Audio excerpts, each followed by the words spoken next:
বলো তো দেখি তোমাদের মধ্যে গরিব ব্যক্তিকে? সাহাবায়ে কেরাম বলছেন, ইয়া রাসূলুল্লাহ, গরিব আল মুফলিসু ফিনা মাল্লা দিরহাম লাহু ওয়ালা মাতা।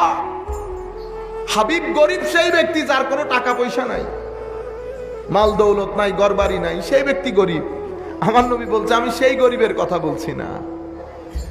তোমাদের মধ্যে আসল গরিব সেই ব্যক্তি যারা পৃথিবী থেকে জুলুম করে গেছে, অন্যায় করে গেছে, প্রতারণা করে গেছে, মানুষ ঠকিয়ে গেছে। তারাই কিয়ামতের ময়দানে সবচেয়ে গরিব মানুষ হিসেবে দাঁড়াবে। কোনটা করবেন?